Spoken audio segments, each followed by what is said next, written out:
Hello, good morning. It's Monday the 25th. I'm FxPlew and this is the market brief. So Truss and Sunak, they've got 6 weeks to battle it out, and it's likely they'll try and meet as many Tory party members as possible because it looks likely that the contest will be decided as much on personality as on policy. Dominic Cummings piped up over the weekend on Twitter. He said that Truss is a truly useless Remainer who's done nothing in government other than gabble with hacks. Safe to assume he's not a fan then.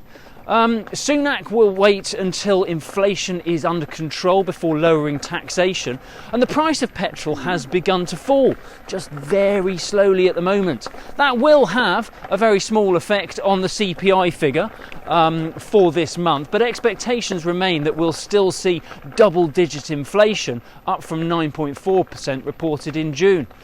Good news for GDP fans though, the manufacturing sector managed to remain in expansion. That came out at 52.2, and the service sector, which makes up 80% of UK GDP, that posted 53.3, beating most forecasts.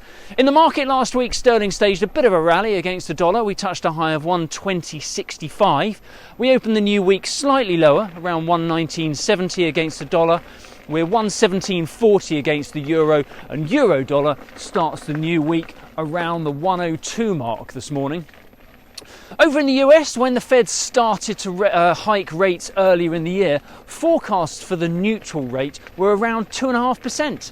The market expects another 75 basis points of a rate hike this week, which will put the Fed fund rate at 2.5%. But they're by no means done yet. We can expect Powell to be questioned about this and the Fed's future intentions at his press conference after the rate announcement. Further hawkish sentiment will add impetus to the dollar, but any suggestion that they may pause and review, well, that could trigger a dollar sell-off.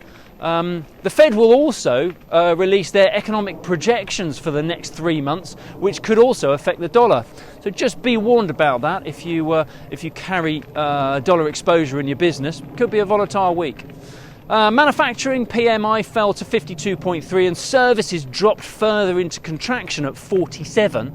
But the US economy is not as reliant on the service sector as other G7 economies like the UK, but it's still a warning shot nonetheless.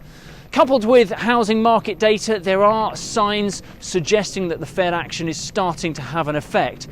So there does remain an outside chance that they will use the summer break to pause and reflect on progress so far. That could bring the September rate hike into doubt. Last week, the dollar index had a shallow correction. We fell to around 106.10, but the Fed meeting has potential to give that a good kick in either direction, depending on the tone that Powell strikes on the day. Keep an eye on that one. That's it from me. Join me again tomorrow. If you do not have a clue, then just tweet through and ask FxPlew.